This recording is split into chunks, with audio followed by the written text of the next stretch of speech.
Justement, dans le cadre des efforts qui sont faits pour transmettre cette alerte-là, il y a des exercices qui sont pratiqués entre nous, la sécurité civile, et puis les autorités locales et les populations. La ville de Cannes, par exemple, a mis en place un certain nombre d'indications sur les bords de port et puis sur les routes pour savoir quels sont les meilleurs moyens d'évacuer en cas d'alerte au tsunami et quels sont les points qu'il faut rejoindre pour se mettre en sécurité. Suite au drame de Sumatra de 2004, des études ont également été menées pour évaluer le nombre possible de tsunamis par an en fonction des différentes zones de la planète. Donc les 3/4, c'est effectivement dans l'océan Pacifique, on le sait, il y a beaucoup de tsunamis dans cette zone-là, il y a des centres d'alerte depuis longtemps. Il n'y a que 4% dans l'océan Indien. Donc ça veut dire qu'il n'y en a pas, en pourcentage, il n'y en a pas énormément, sauf que quand ça arrive, on peut avoir des événements catastrophiques comme celui de 2004, par exemple. Et quand on continue à regarder, l'Atlantique Nord-Est, on a 10% à peu près, et la Méditerranée, 10% à peu près également, d'événements qui génèrent des tsunamis. Un phénomène naturel destructeur qui touche une grande partie du globe, et la France n'est pas à l'abri d'une telle catastrophe. L'événement le plus récent qui a impacté, on va dire, les côtes françaises en termes de tsunami et qui a été généré en Méditerranée occidentale, c'est l'événement de 2003 qui a eu lieu sur la marge algérienne au large de Boumerdès. Donc c'est un événement qui est de magnitude estimée autour de 6,9. Si on replace par rapport au Japon 2011, par rapport à Sumatra 2004 où on avait des magnitudes 9, on n'est pas du tout dans les mêmes gammes d'échelle. Mais n'empêche que ce magnitude 6,9 a généré un tsunami qui a été observé au niveau des Baléares avec des vagues d'amplitude de l'ordre de 2 mètres, un certain nombre de bateaux qui ont été coulés, donc beaucoup de dégâts au niveau des ports. Et ce tsunami a aussi été observé sur les côtes françaises, notamment à Nice, où on a vu un retrait de la mer assez important. Et l'événement a aussi été enregistré au niveau du marais Graphe de Sète, donc dans le port de Sète, avec quelques centimètres. Les vagues du tsunami provoquées par le séisme de Boumerdès ont mis plus d'1 heure pour venir frapper les côtes françaises. C'est pas courant évidemment, mais c'est des événements qui peuvent arriver. Dans le passé, en dehors du séisme de Boumerdès en 2003, il y a déjà eu des événements en Méditerranée occidentale assez importants.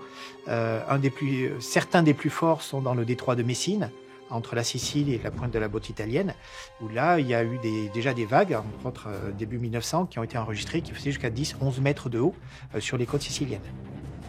Donc les tsunamis en Méditerranée occidentale existent. Heureusement, ils ne sont pas courants, mais le jour où il y aura, c'est pas s'il y aura, mais le jour où il y aura un tsunami dans ces côtes-là, on souhaite être prêt à pouvoir intervenir et diffuser l'alerte. Confrontés aux limites des systèmes actuels et pour atténuer les effets des catastrophes à venir, la communauté scientifique continue d'explorer les nouvelles technologies afin de mieux appréhender les futurs tsunamis. Il faut donc aller au-delà de la méthode traditionnelle basée sur la sismologie des tremblements de terre et mettre en place un système plus complet de suivi des tsunamis. Comme nous le savons, les données sismiques permettent de détecter l'emplacement et la magnitude du séisme. Mais malheureusement, la magnitude du séisme n'est pas un bon indicateur de la taille du tsunami.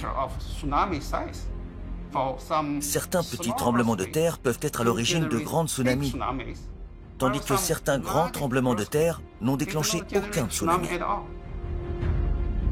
Après le tremblement de terre de 2004 à Sumatra, des chercheurs du laboratoire de propulsion à réaction de la NASA ont une idée.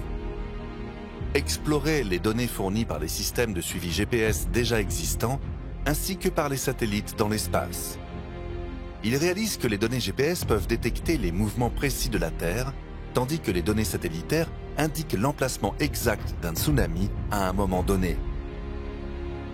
En utilisant ces données pour le séisme de Sumatra, les scientifiques élaborent une nouvelle théorie concernant la formation de cette vague monstrueuse. La question principale est le mécanisme de formation des tsunamis. Comment le tremblement de terre force l'océan à générer cette vague monstrueuse? C'est cette question à laquelle nous tentons de répondre. Nous pensons que le mouvement horizontal de la plaque continentale causé par le tremblement de terre contribue à la force de ce tsunami. Il n'y a que 2 sortes d'énergie. Le mouvement vertical qui ne donne aux océans qu'une énergie faible, parce que vous élevez une surface de mer très étendue.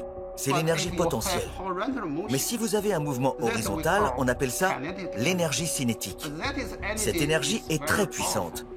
C'est pourquoi la plupart des tsunamis importants ont été déclenchés à proximité des côtes ou dans des zones où la topographie des fonds est très abrupte. Cette théorie s'applique au tremblement de terre de Palu, qui s'est produit sur une faille avec un mouvement horizontal des plaques tectoniques.